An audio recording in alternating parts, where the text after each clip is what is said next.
Hello friends, how's it going? I hope you're all being happy and healthy. It's been quite a while since I posted my last video. I kind of just posted a few and dipped, so sorry about that. But there's a reason behind this. I got a new hyperfixation that took up a lot of my time.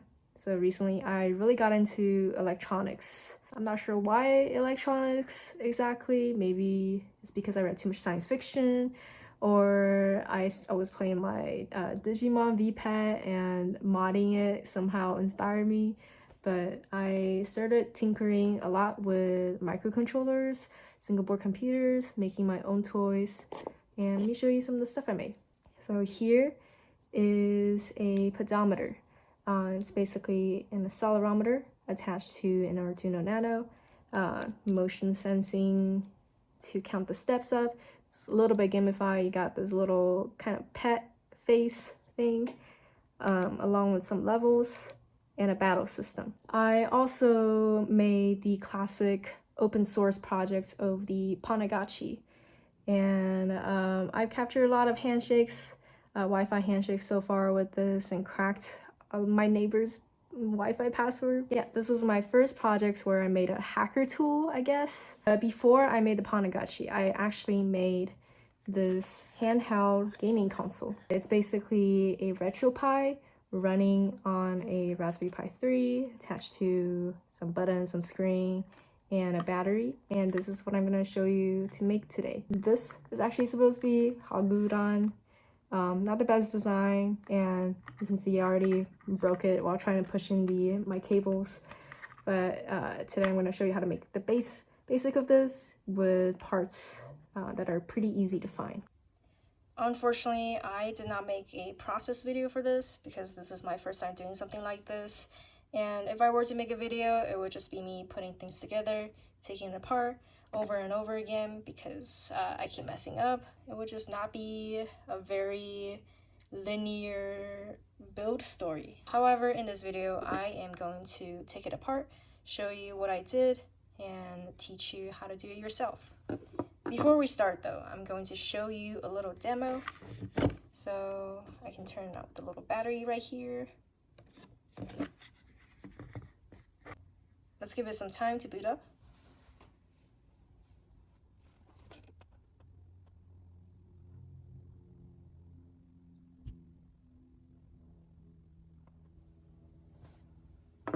So right now, I mostly only have Game Boy Advance games. Let's try Pokemon.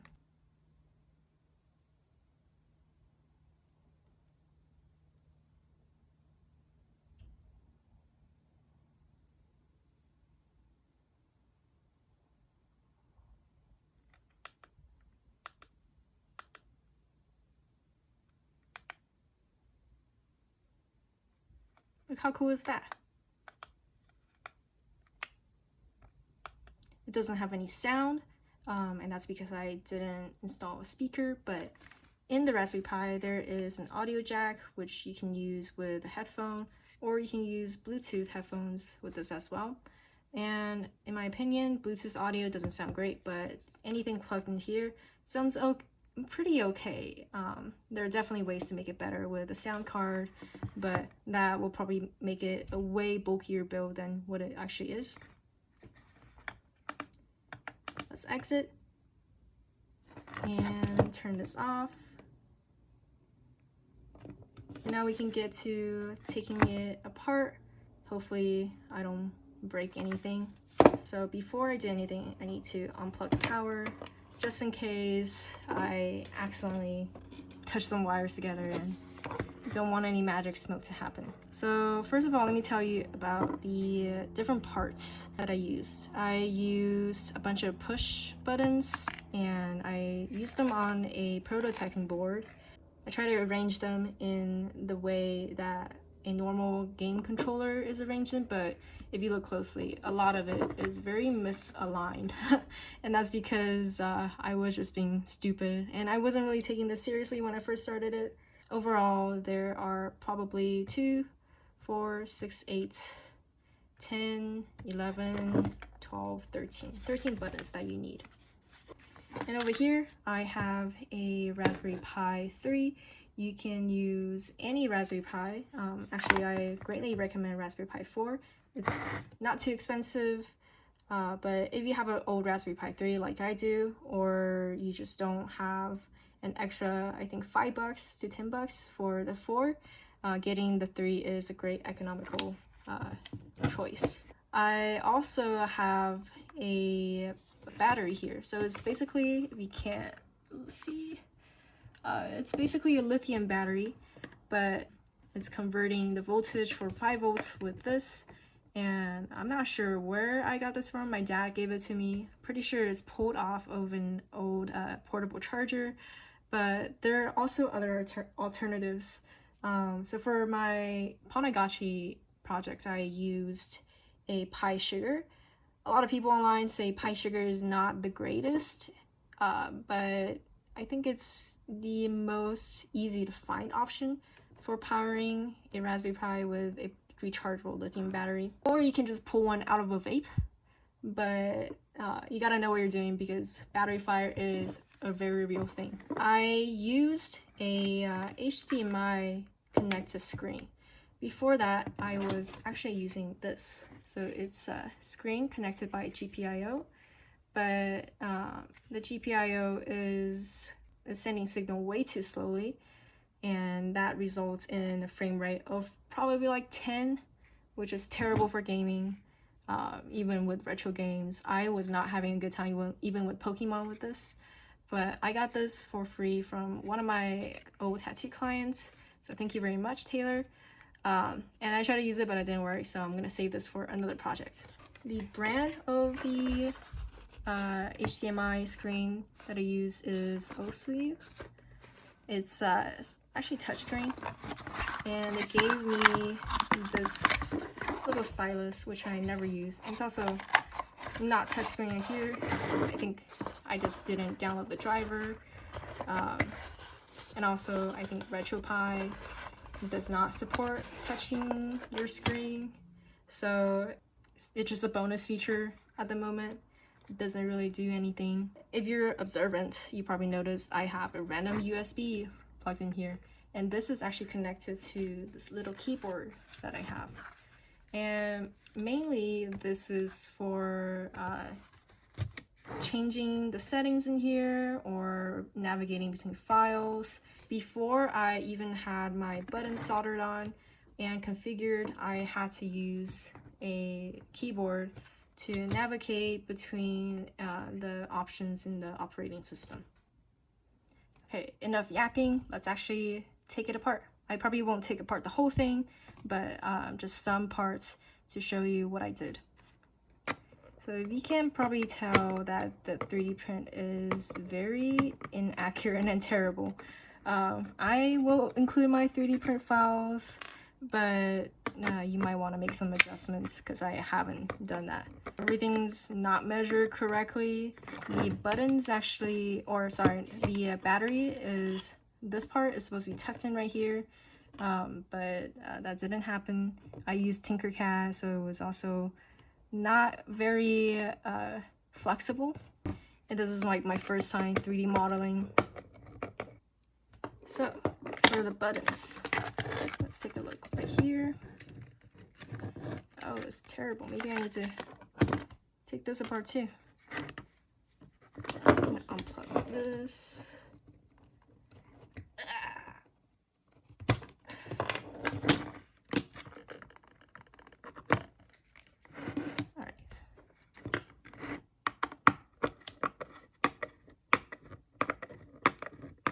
I only put 2 screws in here. Oh my gosh. Do not look at your camera while trying to unscrew this. But I only put 2 screws in here because I was just lazy. It wobbles a little bit, but nothing too scary.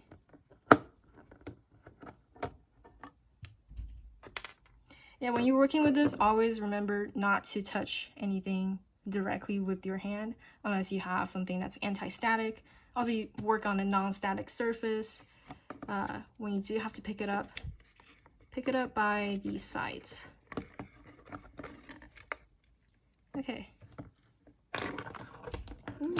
So here's what it looks like. I basically soldered the buttons to different pinouts over here. You can use any pinout, and later I'll tell you how to configure it. But the one thing to watch out for is there are some pinouts that are reserved for special purposes. So you might want to look up online, and I'll also include a diagram when I edit this of pinouts you should not use.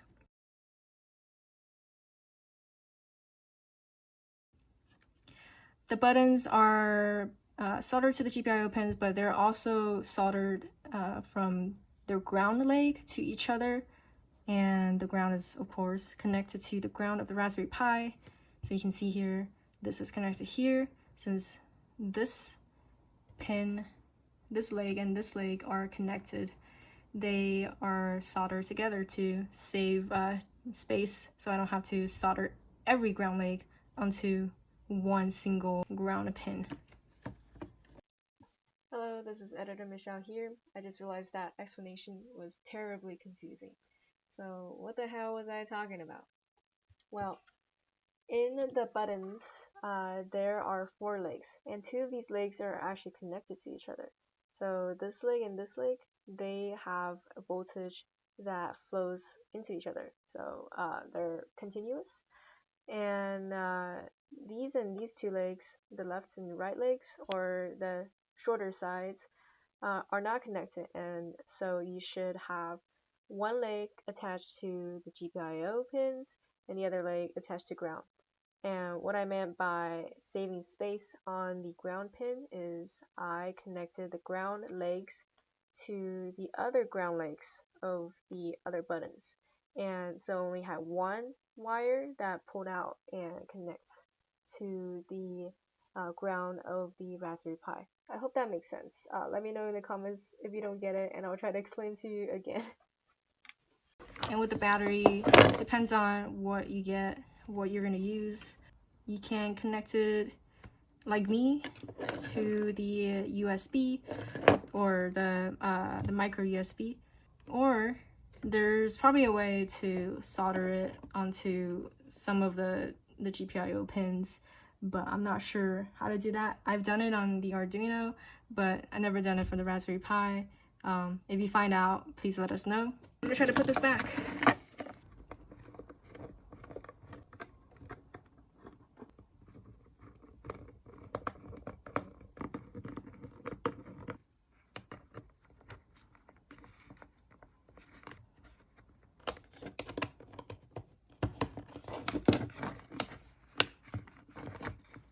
And that's all there is to the electronic part of this. Oh, before I forget, you also need a micro SD card, which is so difficult to take out for me right now, but you will need that to get the RetroPie image into your Raspberry Pi. Okay, moving on to my computer for the software part of the handheld console. And I apologize for the audio. I'm using my laptop mic. It's not great, and I don't have any alternatives, so please bear with me. What you want to do first is to download the Raspberry Pi imager.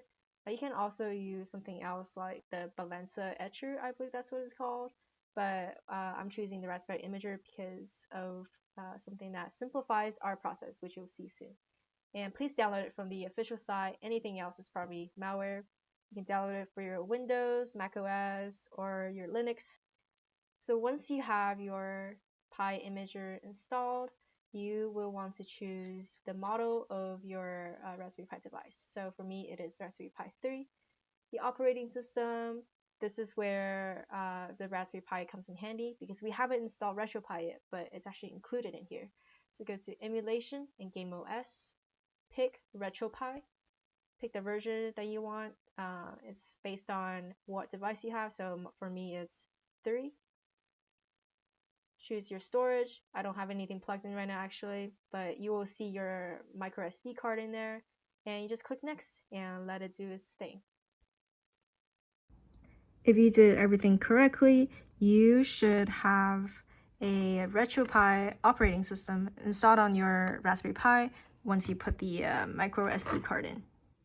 Also at this point, your RetroPie is actually playable if you plug in USB controller You can definitely play some games on it, and you literally don't even need the screen. You can plug it into your TV and play it on a big monitor instead. If you already solder on the buttons, you probably know it's pretty useless at the moment, so we have to configure the input. But before we do that, let's change a few settings first. We can't just start using these right away, but we're gonna have to change those settings using a portable keyboard or anything with a USB plugin. So actually, when you first boot up your RetroPie, you should see something like no gamepad detected. It probably looks similar. It'd be like a white screen that says welcome, and that is prompting you to configure your input so you can actually navigate the system. I'm just gonna go through it with you really quick. For these ones, you can pick whatever key you want, press it down, press another one down, another one down, another one down, start, select A, B, X, Y, left shoulder, right shoulder. I don't really need this for my keyboard, so I'm just gonna skip it. And you can just hold anything down, hold it down, and it will skip to the next one. Okay, now that you can actually move around in your RetroPie OS, you will want to go into the configuration settings.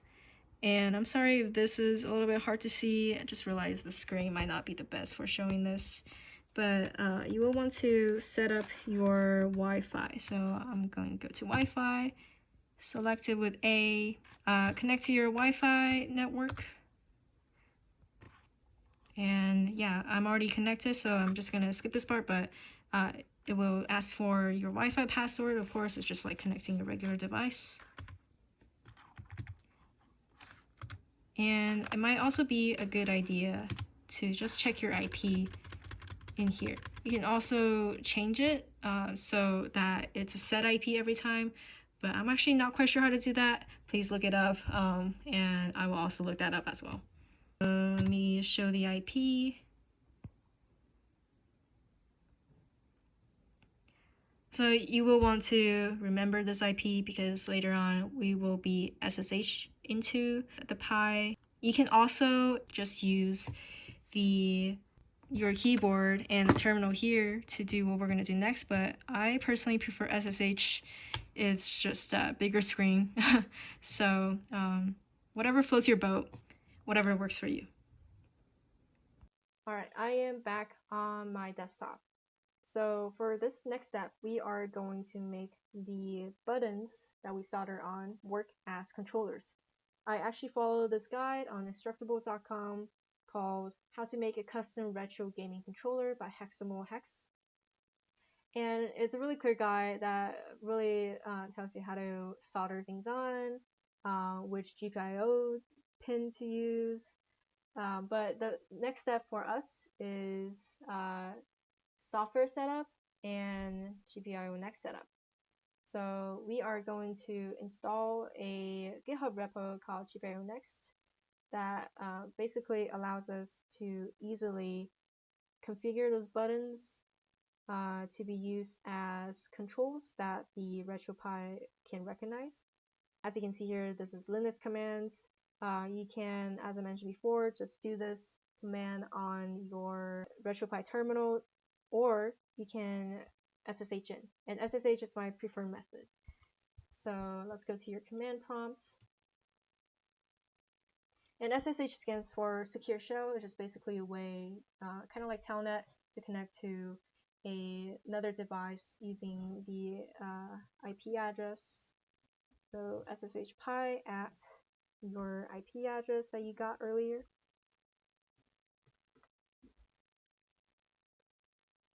They'll probably ask you if you trust this IP, and please do not say yes if you don't.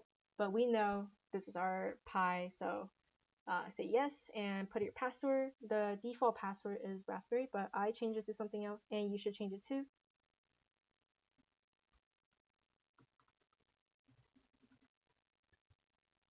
Should go in.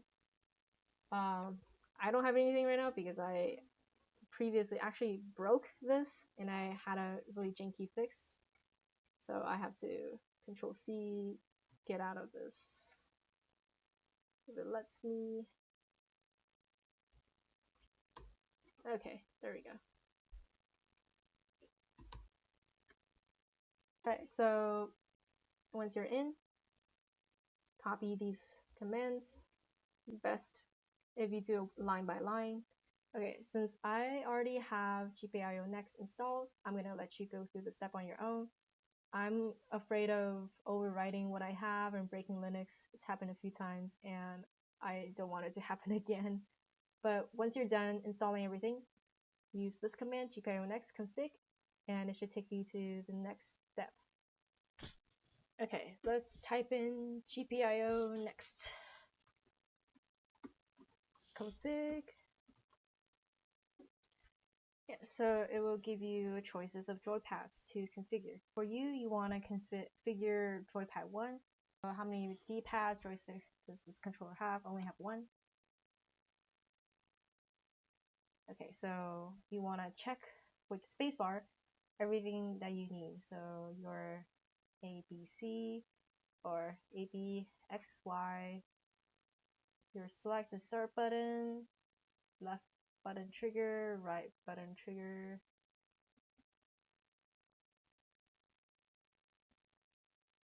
and a generic for your hotkey, which you can use to exit out of games.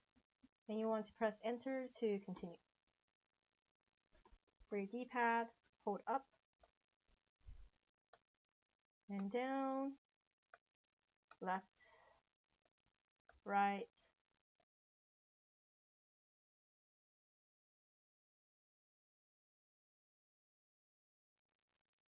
and you're done.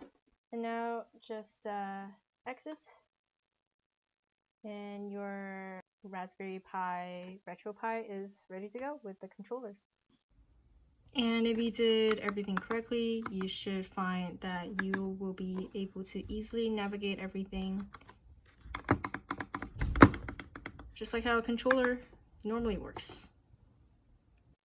Okay, now let's learn how to put games into our RetroPie.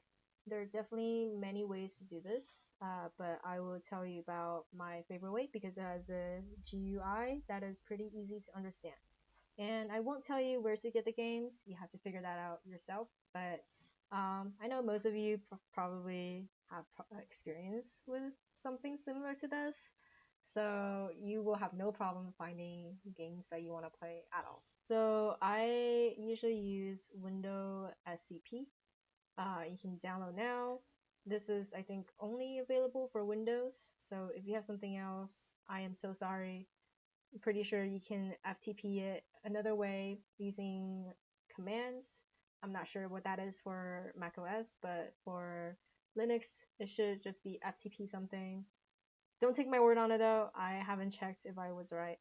So once you have your Windows SCP installed, you should be able to log into your Pi through the login screen. You want to go to new site.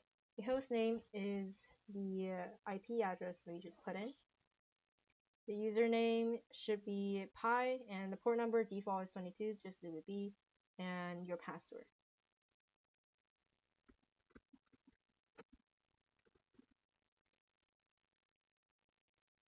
Accept, and boom. You want to find your game folder, I believe it is in RetroPie ROMs, and find the system that you have the game for. So for me, a lot of my games are Game Boy Advanced. Just drag and drop from your downloaded games into the folder, and boom, it's in there. And now you have to do is play your games. I don't know why making this video took me so long. It's already like dark outside, but I hope that was helpful and you have a new gaming console to mess around with. Thank you so much, and I'll see you next video whenever I make them.